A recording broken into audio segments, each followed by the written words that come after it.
ಕಲಿಯುಗಕ್ಕಿಂತ ಮುಂಚಿತವಾಗಿ ಇಲ್ಲಿ ದೇವಸ್ಥಾನ ಇತ್ತು ಅಂತ ಹೇಳ್ತಾರೆ.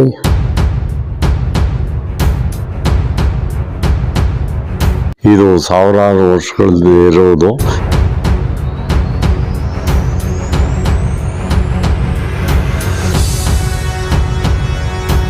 ಇದು ಮತ್ತೆ ಹುತ್ತದಲ್ಲಿ ಸಿಕ್ಕಿರ್ತಕ್ಕಂಥ ವಿಗ್ರಹಗಳು.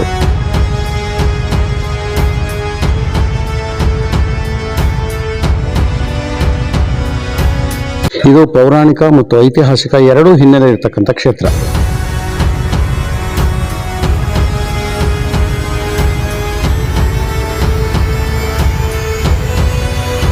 ನಮಸ್ಕಾರ, ಆಲಿನ್ ಟಿವಿ ವೀಕ್ಷಕರೇ, ನಿಮ್ಮ ಜೊತೆಗೆ ನಾನು ನಮಸ್ತೆ ಅಕ್ಕಮ್ಮತ್ ಎಸ್ಚಿನು.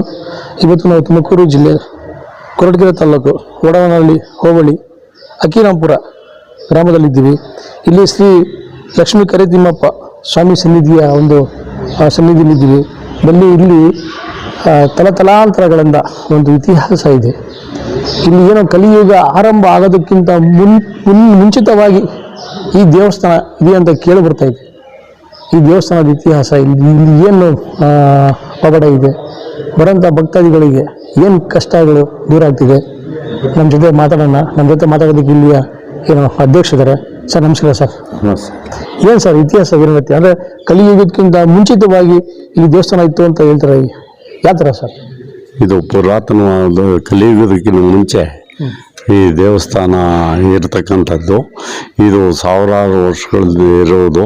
ಇದು ಮತ್ತೆ ಹುತ್ತದಲ್ಲಿ ಸಿಕ್ಕಿರ್ತಕ್ಕಂಥ ವಿಗ್ರಹಗಳು ಎರಡು ಲಕ್ಷ್ಮಿ ಮತ್ತು ವಿಶೇಷ ಏನಂದರೆ ಬಲಭಾಗದಲ್ಲಿದ್ದಾಳೆ ಲಕ್ಷ್ಮಿ. ಎಲ್ಲ ಕಡೆ ಎಡಭಾಗದಲ್ಲಿದೆ, ಇದು ಬಲಭಾಗದಲ್ಲಿದೆ. ಇದು ಪೌರಾಣಿಕ ಮತ್ತು ಐತಿಹಾಸಿಕ ಎರಡೂ ಹಿನ್ನೆಲೆ ಇರತಕ್ಕಂಥ ಕ್ಷೇತ್ರ.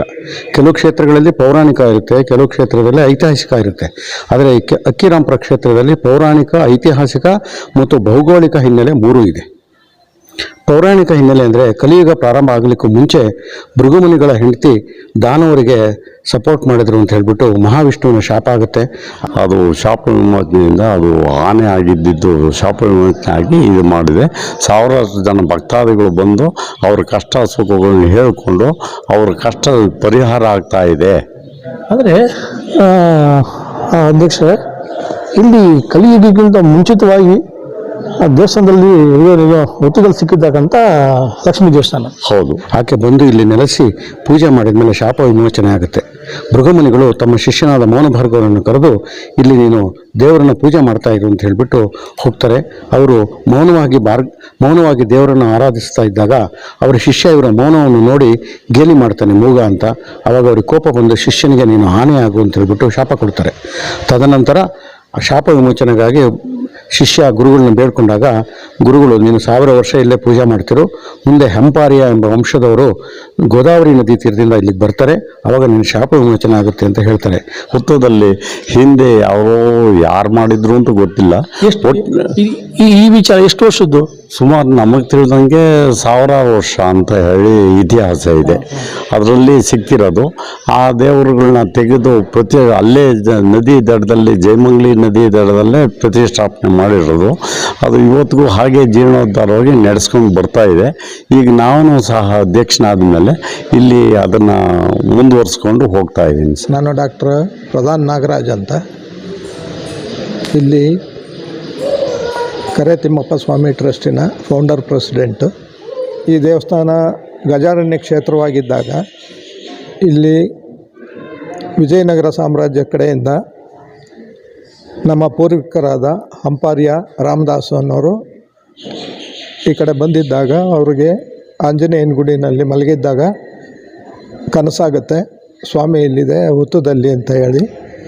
ಅವರು ಅದೇ ಥರ ಬಂದು ಈ ಹುತ್ತ ಎಲ್ಲ ಅಗಿಸಿ ಆನೆ ಪೂಜೆ ಮಾಡ್ತಾ ಇದ್ದಿದ್ದು ನೋಡಿ ಆ ಹುತ್ತ ಎಲ್ಲ ಅಗಿಸಿ ನೋಡಿದಾಗ ಸ್ವಾಮಿ ಮತ್ತು ಲಕ್ಷ್ಮೀದೇವಿ ವಿಗ್ರಹ ಎರಡೂ ಸಿಗುತ್ತೆ.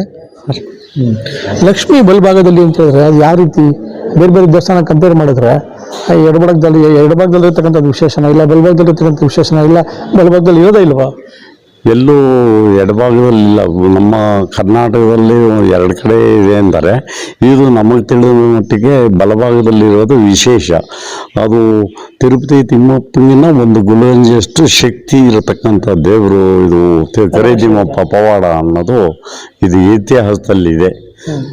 ಇಲ್ಲಿ ಚೆನ್ನಾಗಿ ಕಾರ್ಯಕ್ರಮಗಳು ನಡೀತಾ ಇದೆ ಸರ್. ಪ್ರತಿಯೊಂದು ಕಾರ್ಯಕ್ರಮ ಚೆನ್ನಾಗಿ ನಡೀತಾ ಇದೆ. ಅನ್ನ ಮಾಡ್ಬೇಕಾದ್ರೆ ಅನ್ನ ಕೆಂಪಗಾಗುತ್ತೆ. ಆಗ ಆತನಿಗೆ ಕನಸಲ್ಲಿ ಬೀಳುತ್ತೆ, ಸ್ವಾಮಿ ನಾನು ಇಲ್ಲಿ ನೆಲೆಸಿದ್ದೀನಿ, ನನ್ನ ಕ್ಷೇತ್ರವನ್ನು ಇಂಪ್ರೂವ್ ಮಾಡು, ಮುಂದೆ ಸಾವಿರಾರು ವರ್ಷಗಳ ನಂತರ ವೆಂಕಪ್ಪಾರ್ಯ ಅಂತ ಹೇಳ್ಬಿಟ್ಟು ಇನ್ನೊಬ್ಬರು ಹುಟ್ಟುತ್ತಾರೆ, ಅವರು ದೇವಸ್ಥಾನ ಪುನರುಜ್ಜೀವನ ಮಾಡ್ತಾರೆ, ಅಲ್ಲಿವರೆಗೂ ಮಾಡ್ತಾ ಇರು ಅಂತ ಹೇಳ್ತಾರೆ. ತದನಂತರ ಆನೆಗೆ ಶಾಪ ವಿಮೋಚನೆಯಾಗಿ ಶಿಷ್ಯ ಮನುಷ್ಯ ರೂಪ ತಾಳಿ ಅವನು ಶಾಪ ವಿಮೋಚನೆಯಾಗಿ ದೇವರಿಗೆ ವಂದಿಸಿ ಹೊರಟುಬಿಡ್ತಾನೆ. ಮುಂದೆ ಗೋದಾವರಿ ನದಿ ತೀರದಿಂದ ಬಂದಂಥ ಬ್ರಾಹ್ಮಣರು ಈ ದೇವಸ್ಥಾನದಲ್ಲಿ ಸಾವಿರಾರು ವರ್ಷಗಳ ಕಾಲ ಪೂಜೆ ಮಾಡ್ಕೊಂಡು ಬರ್ತಾ ಇದ್ದಾರೆ. ಮತ್ತು 17ನೇ ಶತಮಾನದಲ್ಲಿ ಹೈದರಾಲಿ ಆಸ್ಥಾನದಲ್ಲಿ ಪ್ರಧಾನ ವೆಂಕಪ್ಪಯ್ಯನವರು ಅಂತಕ್ಕಂಥವ್ರು ದಿವಾನರಾಗಿರ್ತಾರೆ. ಅವರು ಇಲ್ಲಿ ಏನಾದರೂ, ಯಾಕಂದ್ರೆ ಇದು ಸಾವಿರಾರು ವರ್ಷದ ದೇವಸ್ಥಾನ ಅಂತ ಹೇಳ್ತಾ ಇದ್ದೀರಾ, ಇಲ್ಲಿ ಚೇಳರಾಗಲಿ, ಹೊಯ್ಸಳರು, ಕದಂಬರು ಅವರೆಲ್ಲ ನಮ್ಮ ರಾಜ್ಯದಲ್ಲಿ ಇಲ್ಲಿ ತಿರುಗಾಡೋಗಿರ್ತಕ್ಕಂಥ ಕುರುಹುಗಳಿದೆ. ಅವರು ಏನಾದ್ರು ಇಲ್ಲಿ ಒಂದೋಗಿರ್ತಕ್ಕಂಥ ಏನಾದ್ರು ಆ ಥರ ಏನಾದ್ರು ಇದೆಯಾ? ಹಿಂದೆ ಪ್ರಧಾನ ವಂಶದವ್ರಿಗೆ ಆಗ ನಮಗೆ ಮೈಸೂರು ಅರಮನೆಯಿಂದ ಪ್ರಧಾನ ವಂಶಕ್ಕೆ ಕೊಟ್ಟಿರ್ತಕ್ಕಂಥ ಉಡುಗೊರೆ ಇದು ಪ್ರಧಾನ ವಂಶದವರೇ ಇದನ್ನು ಎಲ್ಲ ನಡೆಸ್ಕೊಂಡು ಹೋಗ್ತಾ ಇರೋದು. ಮೌನಭಾರ ಗೋತ್ರದವರು ಇದನ್ನು ಮುಂದುವರಿಸ್ಕೊಂಡು ಅವರು ಹಾಸನ ಶಿವಮೊಗ್ಗ ಜಿಲ್ಲೆ ನಗರ ಎಂಬತಕ್ಕಂಥ ಸಂಸ್ಥಾನಕ್ಕೆ ಅವರು ಪ್ರಧಾನರಾಗಿರ್ತಾರೆ. ಅವರಾಗೆ ಕೂಡ ಕನಸಲ್ಲಿ ಬಂದು ನಾನು ಇಲ್ಲಿ ನೆನೆಸಿದ್ದೀನಿ ಅಂತ ಹೇಳಿದಾಗ ಅವರು ಬಂದು ಈ ಅಕ್ಕಿರಾಂಪುರ ಗ್ರಾಮವನ್ನು ಇಂಪ್ರೂವ್ಮೆಂಟ್ ಮಾಡಿ ರಾಮಪುರ ಅಂತ ಹೆಸರಿಟ್ಬಿಟ್ಟು ಮೇಲ್ಗಡೆ ಬಸದಿ ಕಟ್ತಾರೆ, ಕೆಳಗಡೆ ಲಕ್ಷ್ಮೀ ವೆಂಕಟರಮಣ ಸ್ವಾಮಿ ದೇವಸ್ಥಾನದ ಸುಂದರವಾದ ಆಲಯವನ್ನು ಪುನರುಜ್ಜೀವನಗೊಳಿಸಿ ದೇವಸ್ಥಾನ ಪೂಜೆ ಮಾಡ್ತಾರೆ. ಅವರ ವಂಶಸ್ಥರು ಪ್ರಧಾನರು ಅಂತ ಹೇಳ್ಬಿಟ್ಟು ಇವತ್ತು ಕೂಡ ಮೌನಭಾರ್ಗವ ವಂಶದವರು ನಾವೆಲ್ಲ ದೇವಸ್ಥಾನದ ಭಕ್ತರಾಗಿದ್ದೀವಿ. ಆ ಒಂದು ಕಾಲಘಟ್ಟದಲ್ಲಿ ಹುತ್ತದಲ್ಲಿ ಸಿಕ್ಕಿದಂಥ ಒಂದು ದೇವಿಯ ವಿಗ್ರಹ ಇವತ್ತು ಕೂಡ ಇದೆಯಾ? ಇವತ್ತು ಇದೆ ಸರ್, ಬಲಭಾಗದಲ್ಲೇ ಇದೆ. ಅಲ್ಲಿ ಮೊದಲು ಹುತ್ತದಲ್ಲಿ ಯಾವ ರೀತಿ ಇತ್ತೋ ಅದೇ ರೀತಿಯಾಗಿ ಬಲಭಾಗದಲ್ಲೇ ಪ್ರತಿಷ್ಠಾಪನೆ ಮಾಡಿರೋದು. ಇದು ಹಾಗೆ ನಡೆಸ್ಕೊಂಡು ಹೋಗ್ತಾ ಇದೆ. ಸರ್ವೇ ಸಾಮಾನ್ಯವಾಗಿ ಇಲ್ಲಿರ್ತಕ್ಕಂಥದ್ದು ಎಲ್ಲೂ ಇಲ್ಲ ಅಂತ ಹೇಳ್ತಾರೆ. ಅಂದರೆ ಭಾಳ ಪ್ರಸಿದ್ಧಿಯಾಗಿ ಒಂದು ಐತಿಹಾಸಿಕ ಹಿನ್ನೆಲೆ ಅಂದರೆ 17ನೇ ಶತಮಾನದಲ್ಲಿ ಟಿಪ್ಪು ಸುಲ್ತಾನಗಿನ್ನ ಮುಂಚೆ ಹೈದರಾಲಿ ಕಾಲದಲ್ಲಿ ದೇವಸ್ಥಾನ ಪುನರುಜ್ಜೀವನಗೊಳಿಸಿ ದೇವಸ್ಥಾನಕ್ಕೆ ತದ್ದಿದಾನಗಳನ್ನು ಕೊಟ್ಟು ಪ್ರತಿ ವರ್ಷ ವೈಶಾಖ ಮಾಸದ ಹುಣ್ಣಿಮೆಯ ದಿವಸ, ಬುದ್ಧ ಪೂರ್ಣಿಮೆಯ ದಿವಸ ಇಲ್ಲಿ ದೇವರಿಗೆ ರಥೋತ್ಸವ ಆಗುತ್ತೆ, ವಸಂತೋತ್ಸವ ಆಗುತ್ತೆ. 8 ದಿನಗಳ ಕಾಲ ಇಲ್ಲಿ ಸೇವೆ ನಡೆಯುತ್ತೆ. ವೈಕುಂಠ ಏಕಾದಶಿ ಕಾಲದಲ್ಲಿ ಕೂಡ ಸ್ವಾಮಿಗೆ ವಿಶೇಷವಾದ ಸೇವೆ ನಡೆಯುತ್ತೆ. ಮತ್ತು ಶ್ರಾವಣ ಮಾಸದಲ್ಲಿ ಶನಿವಾರ ದಿವಸ ವಿಶೇಷವಾದ ಸೇವೆಗಳು ನಡೆಯುತ್ತೆ. ಈ ಎಲ್ಲ ಸೇವೆಗಳು ಕೂಡ ನಡೆದಿರೋದ್ರಿಂದ ಇದು ಐತಿಹಾಸಿಕ ಹಿನ್ನೆಲೆ ಇದೆ. ಇನ್ನು ಭೌಗೋಳಿಕ ಹಿನ್ನೆಲೆ ಬಂದರೆ ಈ ದೇವಸ್ಥಾನದ ಸುತ್ತಲೂ ಕೂಡ ನದಿ ಇದೆ. ಇದು ತ್ರಿವೇಣಿ ಸಂಗಮ ಎಂತಕ್ಕಂಥ ಜಾಗದಲ್ಲಿ ನೆಲೆಸಿದೆ. ಯಾಕಂದರೆ ಸುವರ್ಣಮುಖಿ, ಜಯಮಂಗಲಿ, ರೌಪ್ಯಮುಖಿ ಅಂತ ಹೇಳ್ಬಿಟ್ಟು 3 ನದಿಗಳ ಸಂಗಮ. ರೌಪ್ಯಮುಖಿ ಗುಪ್ತಗಾಮಿನಿ ಆಗುತ್ತೆ, ಸುವರ್ಣಮುಖಿ ದೇವಸ್ಥಾನದ ಪಶ್ಚಿಮದಲ್ಲಿದೆ, ಜಯಮಂಗಲಿ ದೇವಸ್ಥಾನದ ಉತ್ತರದಲ್ಲಿದೆ. ಈ ಮಧ್ಯದಲ್ಲಿ ದೇವಸ್ಥಾನ ಇರೋದ್ರಿಂದ ಇದಕ್ಕೆ ತ್ರಿವೇಣಿ ಸಂಗಮದಷ್ಟೇ ಪ್ರಾಮುಖ್ಯತೆ ಇದೆ. ಒಂದು ಮೊದಲನೇದು. ಎರಡನೇ ವಿಚಾರ ಬಂದರೆ ದೇವಸ್ಥಾನದ ಪೂರ್ವಕ್ಕೆ ಮತ್ತು ಪಶ್ಚಿಮಕ್ಕೆ ಈಶ್ವರ ದೇವಸ್ಥಾನ ಇದೆ ಮತ್ತು ಉತ್ತರಕ್ಕೆ ಮತ್ತು ದಕ್ಷಿಣಕ್ಕೆ ಆಂಜನೇಯ ಸ್ವಾಮಿ ದೇವಸ್ಥಾನ ಇದೆ. ಇವೆಲ್ಲ ಭೌಗೋಳಿಕ ಹಿನ್ನೆಲೆ ಇರೋದ್ರಿಂದ ಈ ದೇವಸ್ಥಾನಕ್ಕೆ ತುಂಬ ಪ್ರಾಮುಖ್ಯತೆ ಇದೆ. ಇದು ನಾವು ಪೊಲೀಸ್ ಇಲಾಖೆಯಲ್ಲಿದ್ದರೆ ಈಗ ದೇವ ಸೇವೆ ಮಾಡ್ತಾ ಇದ್ದೀರಾ? ಹೌದು ಸರ್, ನಾನು ಡಿಪಾರ್ಟ್ಮೆಂಟ್ ಸಬ್ ಇನ್ಸ್ಪೆಕ್ಟರ್ ಆಗಿ ರಿಟೈರ್ಡ್ ಆಗಿ 87ರಲ್ಲಿ ಇಲ್ಲಿ ಕೊರಟಗೆರೆ ಸಬ್ ಇನ್ಸ್ಪೆಕ್ಟರ್ ಆಗಿದ್ದೆ. ಅವತ್ತು ವೈಶಾಖ ಶುದ್ಧ ಹುಣ್ಣಿಮೆ ದಿವಸ, ಬುದ್ಧ ಪೂರ್ಣಿಮೆ ದಿವಸ ರಥೋತ್ಸವ, ಬ್ರಹ್ಮ ರಥೋತ್ಸವ ನಡೆಯುತ್ತೆ. ಆ ಬ್ರಹ್ಮ ರಥೋತ್ಸವದ ಮುಂಚೆ ಮತ್ತೆ ಇದು ಒಟ್ಟು 8 ದಿವಸ ಸತತವಾಗಿ ವಿಶೇಷ ಪೂಜೆಗಳು, ವಿಶೇಷ ಅಲಂಕಾರಗಳು ಮತ್ತು ಅನ್ನದಾನಾದಿಗಳು ವಿಶೇಷವಾಗಿ ಎಲ್ಲ ನಡೀತಾ ಇದೆ. ನಿಂದಲೂ ಸಹ ನಾನು ಇಲ್ಲಿ ಮಾಡಬೇಕು ಅಂತ ಪ್ರೇರಣೆ ಆದಮೇಲೆ ನಾನು ಇಲ್ಲಿ ಕೆಲಸ ಮಾಡಿಕೊಂಡು ಅಭಿವೃದ್ಧಿ ಮಾಡಿಕೊಂಡು ಹೋಗ್ತಾ ಇದ್ದೀನಿ. ನಮ್ಮ ಸಹೋದ್ಯೋಗಿಗಳು ಕೂಡ ನಮಗೆ ಭಾಳ ಸಹಕರಿಸಿ ಕೈ ಜೋಡಿಸಿದ್ದಾರೆ. ಆದ್ದರಿಂದ ಇದು ಇಷ್ಟೊಂದು ಮುಂದುವರಿಯೋದಕ್ಕೆ ಸಾಧ್ಯವಾಗಿದೆ. ನನ್ನ ಹೆಸರು ಮಾಧವನ್ ಅಂತ, ನಾನು ರಿಟೈರ್ಡ್ ಎಕ್ಸಿಕ್ಯೂಟಿವ್ ಇಂಜಿನಿಯರು. ನಮ್ಮ ವಂಶ ನಮ್ಮ ಮೌನಭಾರ್ಗವ ವಂಶಕ್ಕೆ ಹೋಗ್ತದೆ. ನಾವು ಇದೇ ವಂಶದವರು. ನಮ್ಮ ತಾತ ಮುತ್ತಾತ 21ನೇ ತಲೆಯಿಂದನೂ ನಾವು ಪೂಜೆ ಇಲ್ಲಿ ದೇವಸ್ಥಾನಕ್ಕೆ ಬರ್ತಾ ಇದ್ದೀವಿ. ಈ ದೇವಸ್ಥಾನ 1200 ವರ್ಷದ ಹಿಂದೆ ಪ್ರತಿಷ್ಠಾಪನೆ ಆಗಿದೆ ಅಂತ ತಿಳಿದು ಬಂತು. ಏನಿದು ಆನ್ಲೈನ್ ಟಿವಿ ವೀಕ್ಷಕರೇ, ಲಕ್ಷ್ಮೀ ಕರಿಯಪ್ಪ ಸ್ವಾಮಿ ದೇವಸ್ಥಾನ ಇದು. ಇಲ್ಲಿ ಸಾವಿರಾರು ವರ್ಷಗಳ ಇತಿಹಾಸ ಇದೆ. ಒಂದು ಹುತ್ತದಲ್ಲಿ ದೇವಿಯ ವಿಗ್ರಹ ಸಿಗುತ್ತೆ.